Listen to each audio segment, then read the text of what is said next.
अहमदाबाद शहर को जिन ऐतिहासिक धरोहर की वजह से वर्ल्ड सिटी हेरिटेज का दर्जा मिला था, उसी में से एक सरखेज रोजा में इस वक्त हम मौजूद हैं। यहाँ पर सरखेज रोजा में जो तालाब है उसकी क्या हालत है, पहले आप उसकी तस्वीरों को देखिए, उसके बाद आगे की बात करेंगे।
रास्ते को देख सकते हैं, यहाँ सरखेज रोजा के बिल्कुल पास में ही जो रास्ता इस तालाब को जोड़ने वाला है उसकी पोजीशन क्या है वो देखिए। किस तरीके से यहाँ पर घास जमी हुई है। के बाद में आप देखें तो जैसे ही कैमरा इस तरफ जाता है तो आप देखिए ये है सरखेज का ऐतिहासिक रोजा और उसके पीछे ही ये मौजूद है ऐतिहासिक तालाब।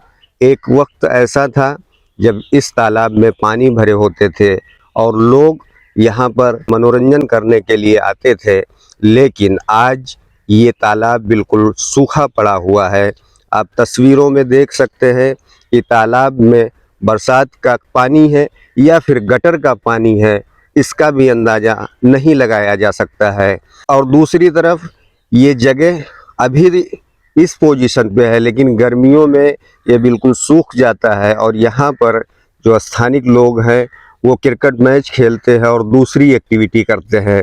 लेकिन सवाल ये उठता है कि अगर इस ऐतिहासिक तालाब में पानी भर दिया जाए, इस ऐतिहासिक तालाब को सुंदर बना दिया जाए, तो जो ये ऐतिहासिक धरोहर है सरखेज रोजा, उसकी सुंदरता में कहीं न कहीं चांद लग जाएगा। लेकिन सबसे बड़ा सवाल ये है कि इस ऐतिहासिक तालाब की ये जो दुर्दशा है उसके लिए जिम्मेदार कौन है।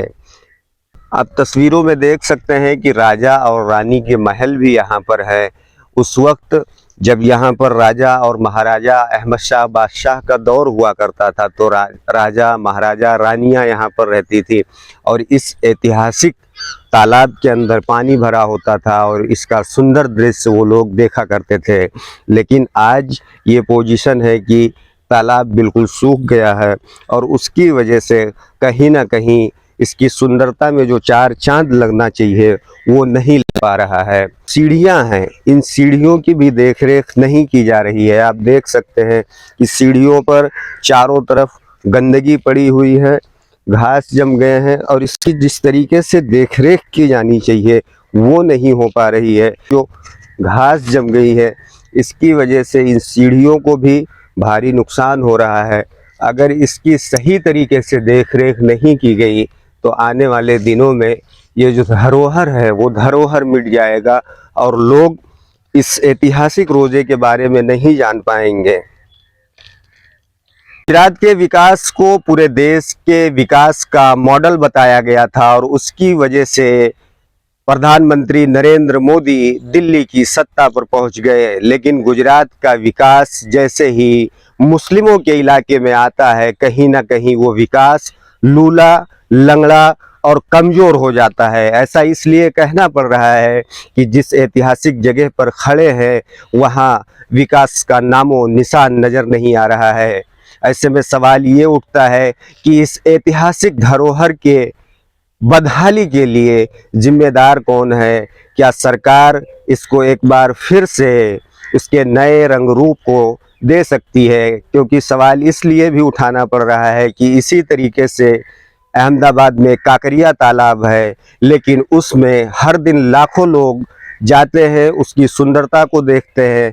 उसी के तरीके से यहाँ का भी तालाब है, लेकिन इस तालाब की दुर्दशा आप देख ही चुके हैं। प्रशासन से ये डिमांड स्थानिक लोग कर रहे हैं कि इस तालाब की भी उसी तरीके से देखरेख की जाए, उसको डेवलप किया जाए। लेकिन सवाल वही उठता है कि मुस्लिम इलाके में आते ही विकास लूला लंगड़ा और बहरा हो जाता है।